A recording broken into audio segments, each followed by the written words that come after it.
Overheard my 26M fiancé, 24F, tell her friend on the phone that she settled for being with me, and that marrying me was her last resort. I never imagined my marriage would unravel in a single moment, but one overheard conversation turned my world upside down. I'm a 26-year-old guy, and just 3 months ago, I married the woman I thought was my forever. She's 24, with a smile that could light up a room and a laugh that used to make my heart soar. We'd been engaged for over a year and a half, building dreams of a shared future, or so I thought. I loved her fiercely, gave her everything, but her words on a phone call shattered my heart and exposed a truth I wasn't ready to face. It was a quiet evening, the kind where you're just going about your routine, unaware that life's about to change. I was passing by our bedroom when I caught her voice, low and secretive, talking to her best friend on the phone. Her friend, who's in a serious relationship, was apparently wrestling with her own choices in love. That's when my wife, said something that hit me like a freight train. Sweetie, remember it's your choice. Don't settle for just anyone. That's the mistake I made. Who knows who else I could have had? My name was my very last resort, and now look where it made me end up. The words pierced me, each one a dagger to my chest. Last resort? Me? The man who'd poured his soul into loving her, supporting her, building a life for us? I froze outside the door, my breath catching in my throat, her words looping in my mind like a cruel song. Did she even love me? Was I just a fallback, a safety net she settled for when she couldn't find better? The pain was raw, immediate, and I stumbled away, too stunned to confront her. I didn't know what to do, but those words clung to me, gnawing at my heart. For days, I carried that wound in silence, replaying her words, questioning everything. Was I overreacting? Was I being too dramatic? We'd just gotten married. How could she feel this way? I was torn between confronting her and pretending I'd never heard it, hoping it was a misunderstanding. But the hurt was too deep, and I needed answers. So, I turned to Reddit, pouring my heart out on an old alternate account because she's active on the platform. I didn't expect much, just some advice to make sense of the betrayal. But my post exploded, hitting the front page under popular. And of course, she saw it. The next morning, I knew we couldn't avoid it any longer. Over breakfast, my hands trembled as I said, "We need to sit down and talk." Her face paled, her eyes darting nervously, but I insisted it was important. We moved to the living room, the air thick with unspoken tension. Before I could even begin, she cut in, her voice shaky. "I already know what this is about." She'd read my post. Tears welled in her eyes, spilling over as she sat across from me, looking small and caught. I took a deep breath, steadying myself, and said, "What you said on the phone, it hurt me deeply. You called me your last resort. You said marrying me was a mistake." She sobbed, her hands covering her face. "I was just joking. I wasn't serious," she stammered through her tears. She kept repeating, I love you, as if the words could erase the truth I'd heard. But they felt empty, like a script she was reading to save herself.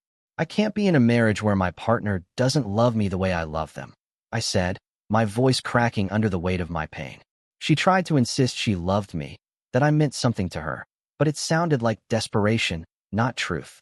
"I don't want to lose you," she pleaded, her voice breaking, but I could see through it. Her words on the phone weren't a joke. They were her heart laid bare. I swallowed the lump in my throat and said, "I don't think this marriage was the right decision." Her face crumpled, her sobs growing louder, but I pressed on. "I know how you really feel about me now, and it's messed up that you've been playing with my emotions." The room fell silent, the weight of my words hanging between us like a storm cloud. For a moment, there was just awkward, heavy silence. Then her demeanor shifted. Her tears stopped, replaced by a flash of anger. "Screw you," she spat, her voice dripping with venom. She stood, pacing the room, her voice rising to a shout. "You can't just end things like that. I can do whatever I want." I shot back, my own anger flaring. That's when she unleashed everything. "You're the worst relationship I've ever been in," she screamed. "You think I can't find someone else? You think you'll ever find someone as good as me? You're an idiot." Each word was a slap, but it only confirmed what I'd suspected. She didn't love me. She never had. She grabbed her bag and phone, stormed to the door, and yelled, "I'm leaving," before slamming it behind her. The sound reverberated through the apartment, leaving me alone in the wreckage of our life. I collapsed onto the couch, my chest heaving as tears came. Tears of heartbreak for the love I thought we had, but also tears of relief. Deep down, I knew I'd dodged a bullet. We don't have kids, thank goodness. I pay for everything.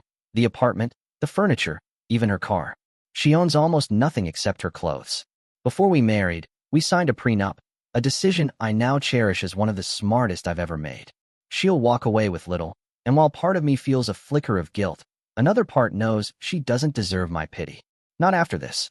The days that followed were a whirlwind of pain and clarity. I started packing her belongings into trash bags, not to throw them out, but to have them ready for her to collect. It felt like a ritual, a way to purge the lies from my life. I live in California, and I'm already researching how to annul our marriage. It's a fresh wound, but it's also the first step toward healing. As I sorted through her things, memories flooded back. Moments I thought were filled with love, now tainted by her words. The late-night talks, the vacations, the promises we made, they all felt like a lie. How had I missed the signs? Our relationship was one-sided, with me giving everything, my heart, my trust, my future, while she gave me half-truths and resentment. The Reddit community's support was a lifeline. Strangers on the internet showed me more compassion than the woman I married, and their words gave me the courage to stand up for myself. I realized I'd been blind for too long, ignoring the subtle hints, the way she'd dismiss my efforts, the way she'd light up around others, but not me. I felt like a fool, but also liberated. I was free from a marriage built on deception. As I sat on the couch that night, tears streaming down my face, I thought about the road ahead. It's terrifying to start over, to face the unknown alone. But it's also a chance to rebuild, to find someone who loves me for me, not as a last resort, but as their first choice. I deserve that. The pain is still raw, but I know it won't last forever. I'm ready to move forward, to heal, and to leave this chapter behind. My heart may be broken now, but I believe in a future where it's whole again, a future where I'm loved the way I deserve.